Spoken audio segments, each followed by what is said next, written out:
Guadeloupe, actualité.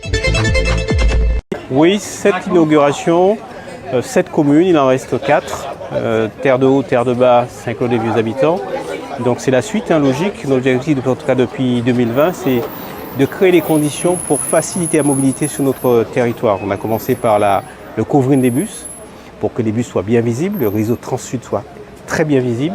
Ensuite, nous avons poursuivi avec la billettique à l'intérieur des bus, qui permettent d'avoir un peu plus de transparence sur les prix, éviter les fraudes, éviter que les tarifs qui sont appliqués ne soient pas ceux en vigueur. Et enfin, maintenant, ce sont les totems qui permettent à chaque voyageur d'avoir de l'information sur le réseau, sur là où se trouve le bus, qui est en complémentarité avec les applications smartphone, à partir desquelles on peut avoir une vision globale de l'ensemble du réseau Transsud, de Cap-Esther à Bouillotte, en passant par Terre de Haut et Terre de Haut. Donc, on en est satisfait, c'est du travail parce qu'on sort de loin. Et notre objectif à terme, c'est de voir comment on améliore la régularité sur l'ensemble des réseaux, puisqu'on est conscient aujourd'hui qu'avec une délégation de service public à risque et péril, on a quelques fragilités sur les heures creuses. Et donc on essaie d'améliorer ça et on espère que d'ici la fin de l'année, on ait un réseau qui soit très performant. Alors aujourd'hui, c'est Bouillotte avec son totem. C'est un point d'information en temps réel. Donc l'usager sait l'heure de départ, l'heure de retour. Ça lui permet de s'organiser, de ne pas attendre des heures indéfinies. Très bonne traçabilité, puisqu'en complément de ce totem, il y a aussi dans le véhicule la billettique, qui permet aussi à la CSGC d'avoir un regard sur le nombre de passagers pour encore améliorer le service. Et pour nous transporteurs aussi, une visibilité dans ce qui est fait sur nos lignes. Voilà. Alors, il se trouve que nous avons une grosse problématique qui est d'abord nationale, puisque la CNAM, Caisse nationale d'assurance maladie, veut imposer un taux pour réduire les dépenses de santé, en gros. Mais nous rencontrons une autre problématique en Guadeloupe, c'est que la Caisse générale de sécurité sociale, qui est une caisse autonome, elle a décidé de mettre en place la facturette. Alors que lorsque nous nous retrouvons, si c'est un transport personnel, une personne, ça ne cause pas de problème particulier. Mais il se trouve que pour les transports simultanés de personnes, la facturette, c'est impossible de mettre ça en place. Ce n'est pas que nous ne voulons pas, mais il se trouve que c'est impossible de mettre la facturette en place. Alors il y a les textes de loi où nous avons la possibilité de mettre l'annexe 4 en pratique, ce qui se fait actuellement. Donc, nous ne voyons pas la nécessité de mettre en place cette facturette qui nous cause des problèmes, puisque, qu'on le veuille ou non, ce n'est pas possible de la mettre en place. Donc, là, c'est la difficulté que nous rencontrons en ce moment.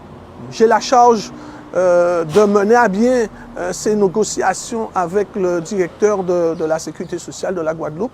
Alors, nous sommes ouverts, nous allons dialoguer pour qu'ensemble nous puissions trouver une solution, mais une solution pérenne pour les entreprises et notamment pour la caisse et dans l'intérêt des patients. Pas encore. La préfecture, c'est notre entité, c'est notre tutelle. Donc, nous avons d'abord privilégié le dialogue avec la Caisse de la Sécurité sociale. On va être reçu très bientôt.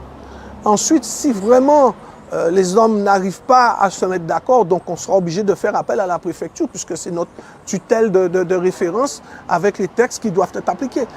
Donc je pense que nous allons arriver à un résultat positif avant le 1er avril puisque c'est la date qui a été décidée par la Caisse générale de sécurité sociale pour mettre en place cette histoire de facturette. Depuis le mois de janvier, c'est vrai que la Sécurité sociale a mis en place une obligation au niveau des facturettes.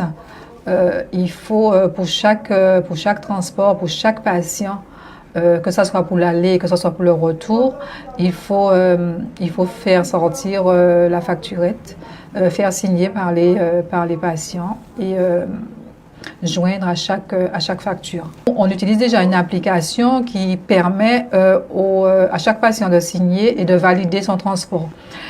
La mise en place de la facturette, peut-être qu'elle aurait pu être intéressante, mais dans les conditions demandées, je pense que c'est pas applicable dans la mesure où on n'a pas de matériel adéquat pour pouvoir effectuer cette partie, cette obligation de la part de la sécurité sociale.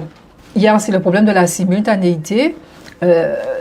Ils ont essayé d'expliquer comment faire cette simultanéité, mais pour l'instant, ça reste ingérable. Personne ne sait comment facturer un patient en simultané, un patient qui sort de Sainte-Anne, qui arrive à Basse-Terre, par exemple à Gosier, comment faire sortir la facturette pour que ça corresponde à chaque patient. Pour l'instant, ça reste impossible. Outremernews.fr, le site de l'actualité Outre-mer, 24 heures sur 24 et 7 jours sur 7. Retrouvez la chaîne Outremer News sur YouTube.